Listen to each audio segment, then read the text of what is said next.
નિવાસી અધિક કલેક્ટર શ્રી વિજય રબારીની અધ્યક્ષતામાં જિલ્લા સેવા સદન ખાતે ધોરણ 10 અને 12 સામાન્ય અને વિજ્ઞાન પ્રવાહની બોર્ડની પૂરક પરીક્ષા અંગે બેઠક યોજાઈ હતી, જેમાં 24 જૂનથી 3 જુલાઈ સુધી શહેરમાં યોજાનારી બોર્ડની પૂરક પરીક્ષા શાંતિપૂર્ણ માહોલમાં સંપન્ન થાય તે માટે વિવિધ વિભાગના અધિકારીઓ સાથે ચર્ચા કરવામાં આવી હતી।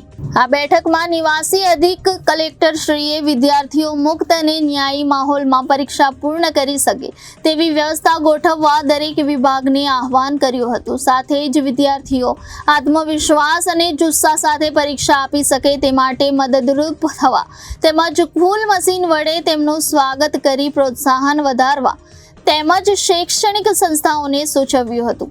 વરસાદી માહોલને ધ્યાને લઈ પરીક્ષા સેન્ટરોમાં હોલ ટિકિટ, રસીદ જેવા અગત્યના પુરાવા ભૂલી જતા બાળકોને પણ મદદરૂપ થવા જણાવ્યું હતું।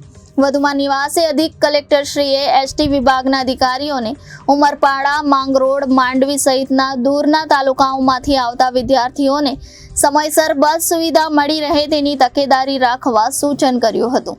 આરોગ્ય વિભાગના અધિકારીઓને દરેક શાળાએ ડિહાઇડ્રેશન સહિતની પ્રાથમિક સારવારની સુવિધા કરવા જણાવ્યું હતું। સાથે જ શહેરભરમાં ચાલી રહેલા મેટ્રોના કામને કારણે વિદ્યાર્થીઓને પરીક્ષા મથક સુધી જવામાં વિલંબ ન થાય તે અંગે મેટ્રો વિભાગના અધિકારીઓને સૂચના આપી હતી।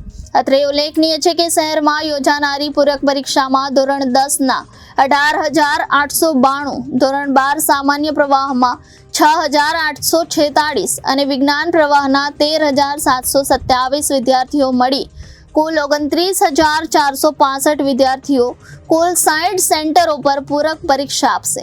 આ કાર્યક્રમમાં જિલ્લા શિક્ષણ અધિકારી શ્રી ભગીરથસિંહ પરમાર, શિક્ષણ વિભાગના કર્મચારી અધિકારીઓ સહિત વિવિધ વિભાગના અધિકારીઓ હાજર રહ્યા હતા। Bureau report, Janadesh news, Surat.